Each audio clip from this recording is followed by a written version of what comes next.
মানুষকে বিভ্রান্তি করার জন্য একটি দল যারা পরাজয় নিশ্চিত জেনে, যারা নিশ্চিত পরাজয় জেনে মানুষকে বিভ্রান্তি করছে, ষড়যন্ত্র করছে, নির্বাচনকে প্রশ্নবিদ্ধ করার চেষ্টা করছে, তারা বিশৃঙ্খলা করার পরিকল্পনা করছে। তারা আমাদের কাছে তথ্য রয়েছে এই নির্বাচনটাকে প্রশ্নবিদ্ধ করতে, এই শান্তিপ্রিয় বগুড়ার মানুষকে বিভ্রান্তি করতে, সংঘাতের দিকে নিয়ে যেতে তাদের পরিকল্পনা রয়েছে। সেই জায়গাটি থেকে আমরা মনে করি আপনারা সকলেই সাংবাদিক বিন্দু, আপনারা সকলেই কি পরিস্থিতি এই বগুড়ার আপনারা সকলেই অবগত আছেন। আপনাদের জায়গা থেকে আপনারা এই সমস্যাগুলো তুলে ধরবেন এবং আমরা আপনাদের মাধ্যমে প্রশাসনের কাছেও আমরা জোর দাবি জানাই যাতে বগুড়ার শান্তিপ্রিয় মানুষ যেন শান্তিপূর্ণভাবে তাদের ভোটাধিকার প্রয়োগ করতে পারে। প্রতিটি ভোটার যেন নির্বিঘ্নে ভোট কেন্দ্রে গিয়ে তাদের ভোটাধিকার প্রয়োগ করতে পারে।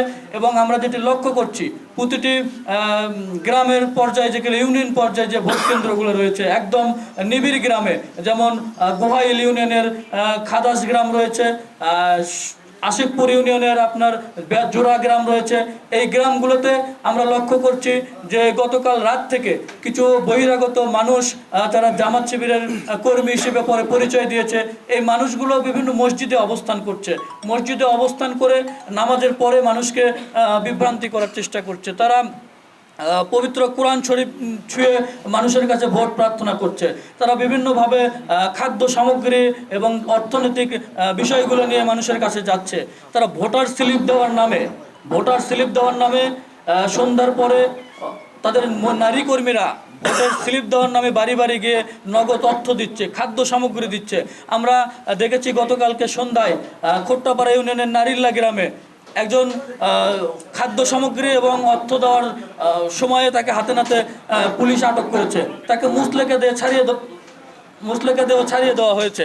এরপরে আমরা দেখছি গতকালকে আমাদের মাঝিরা ইউনিয়নে আমাদের জামাতের এক কর্মী, ওনার নাম মোহাম্মদ আলী এবং তার সন্তান দুজনে মিলে যখন সকালবেলা মানুষের কাছে অর্থের বিনিময়ে ভোট কেনার যে পায়তারা এটি করার চেষ্টা করছিল, ঠিক তখনই আমাদের বিএনপির কর্মী যখন তাকে বাধা দিয়েছে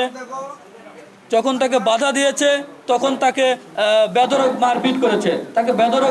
করে আপনারা দেখবেন শাহজাহানপুর উপজেলা স্বাস্থ্য কমপ্লেক্সে সে চিকিৎসাধীন রয়েছে। আমরা পুলিশের কাছে যখন যাচ্ছি, আমরা অভিযোগ দিয়ে নিয়ে যাচ্ছি, আমাদেরকে গুরুত্ব দেওয়া হচ্ছে না।